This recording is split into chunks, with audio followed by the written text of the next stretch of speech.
When we use SwiftUI's @fetchRequest property wrapper, we can provide an array of sort descriptors to control the ordering of results. But we can also provide an NSPredicate to control which results should be shown. Predicates are simple tests, and the test will be applied to each object in our core data entity.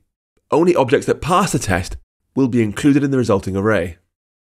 The syntax for NSPredicate isn't something you can guess easily, but realistically, you're only ever going to want a few types of predicate, so it's not as bad as you think. To try out some predicates, create a new entity called ship with 2 string attributes, name and universe. Now modify content-view.swift to this. Import core data, @environment, manage object context, var mock, @fetchRequest, entity, ship.entity, sort descriptors, empty array, predicate nil, var ships, fetch result ship. Then in the body, vstack, list ships ID self, ship in, text, the ship's name or unknown name, then a button, add examples. And here I'm going to make 4 ships. This first one, we ship context self.mock with the name Enterprise, the universe Star Trek. For ship 2, I'll call this thing Defiant, again in the Star Trek universe. For ship 3, I'll call this thing Millennium Falcon. It's in the Star Wars universe. Then ship 4, I'll call this thing Executor in the Star Wars universe. And then save our manage object context. We can now press the button to inject some sample data into core data, but right now we don't have a predicate. To fix that, we have to replace the nil predicate value with some sort of test that can be applied to our objects. For example, we could ask for ships that are from Star Wars like this.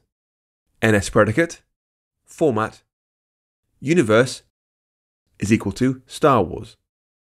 That gets complicated if your data includes quote marks, so it's more common to use special syntax instead. %at means insert some data here, and allows us to provide that data as a parameter to the predicate rather than in line. So we could write this instead. Universe is equal to %at, comma, Star Wars. As well as is equals to, we can also use comparisons such as less than and greater than to filter our objects.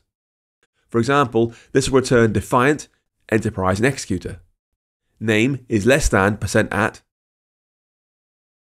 f.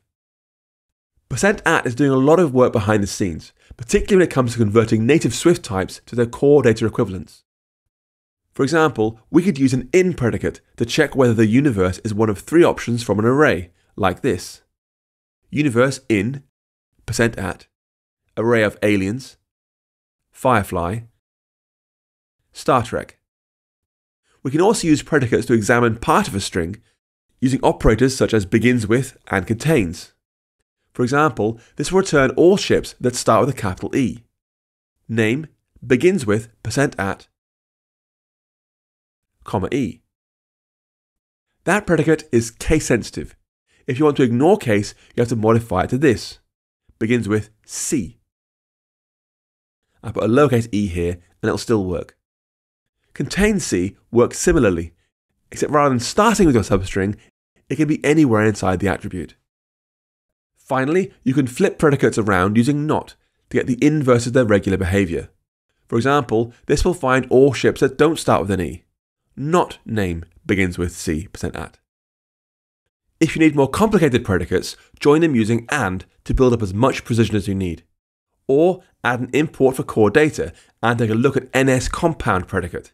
It lets you build one predicate out of several smaller ones.